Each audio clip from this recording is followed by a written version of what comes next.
Wartawan atau jurnalis bertanya kepada narasumber untuk menggali atau mengumpulkan informasi, keterangan, fakta, atau data tentang sebuah peristiwa atau masalah. Nah, seperti janji saya di video sebelumnya, di video kali ini kita akan membahas lebih lengkap lagi tentang wawancara. Mulai dari model wawancara, jenis wawancara, sampai kepada teknik wawancara. Apa saja sih yang harus dipersiapkan sebelum wawancara? Lalu apa saja yang boleh dan tidak boleh dilakukan ketika kamu mau wawancara narasumber? Yuk simak video ini. Sebelum masuk kepada teknik wawancara, saya akan menjelaskan terlebih dahulu tentang model wawancara. Berdasarkan modelnya, wawancara bisa dilakukan secara langsung, yaitu dengan wawancara dengan bertatap muka langsung dengan narasumber, atau wawancara tidak langsung, yaitu wawancara lewat telepon, SMS, chatting, atau email. Biasanya wawancara tidak langsung ini dilakukan saat narasumber memiliki kesibukan sehingga tidak bisa ditemui atau tengah berada jauh di luar kota atau luar negeri.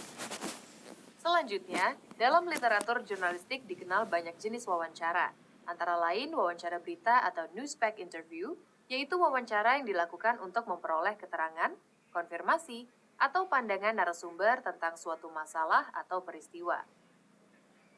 Ada juga wawancara pribadi atau personal interview, yaitu wawancara untuk memperoleh data tentang diri pribadi dan pemikiran narasumber. Wawancara ini bisa disebut juga wawancara biografi. Selanjutnya ada juga wawancara eksklusif atau exclusive interview, yaitu wawancara yang dilakukan secara khusus atau tidak bersama wartawan dari media lain. Jenis wawancara yang lain yaitu wawancara sambil lalu atau casual interview, yaitu wawancara secara kebetulan, tidak ada perjanjian dulu dengan narasumber, misalnya mewawancarai seorang pejabat sebelum, setelah, atau di tengah berlangsungnya sebuah acara. Berikutnya, ada juga wawancara jalanan atau man in the street interview atau disebut juga wawancara on the spot, yaitu wawancara di tempat kejadian dengan berbagai narasumber, misalnya di lokasi kebakaran. Wawancara tertulis yaitu wawancara yang dilakukan via email atau bentuk komunikasi lainnya. Wawancara cegat pintu atau doorstop interview, yaitu wawancara dengan cara mencegat narasumber di sebuah tempat. Misalnya tersangka korupsi yang baru keluar dari ruang interogasi KPK. Nah, sekarang kita akan belajar teknik wawancara. Secara umum, teknik wawancara meliputi 3 tahap, yaitu persiapan, pelaksanaan, dan pasca wawancara. Pada tahap persiapan, wawancara kita harus membuat term of reference wawancara atau TOR wawancara terlebih dahulu. Apa itu TOR wawancara? TOR wawancara merupakan panduan umum bagi rencana wawancara. Dengan membuat TOR, wawancara akan lebih terfokus, jelas arahnya, jelas targetnya, dan jelas topik yang akan dibahas. TOR wawancara juga mempermudah wartawan untuk memahami poin dan urutan pertanyaan. Apa saja poin yang ada dalam TOR wawancara? Poin yang pertama adalah topik. Topik merupakan tema besar liputan, ditempatkan sebagai judul TOR dengan kalimat yang singkat, padat, dan mencerminkan inti masalah.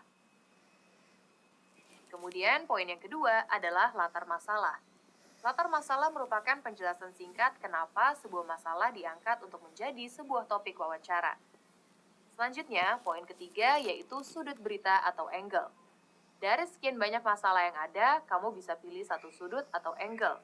Pemilihan angle biasanya berdasarkan urgensitas, keeksklusifan, konteks zaman, atau prioritas sajian media. Poin keempat adalah narasumber. Dalam menentukan narasumber, kamu bisa memilihnya berdasarkan kompetensi, kapabilitas, serta kredibilitasnya. Ada 2 kategori narasumber, yaitu narasumber langsung dan narasumber tidak langsung.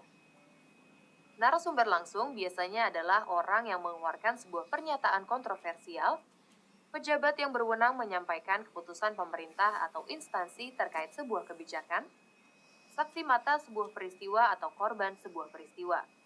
Sedangkan narasumber tidak langsung adalah pihak kedua yang memiliki kompetensi untuk melengkapi informasi atau mengomentari berita dan isu yang berkembang di masyarakat, atau mengomentari kebijakan yang dikeluarkan pemerintah dan instansi lainnya.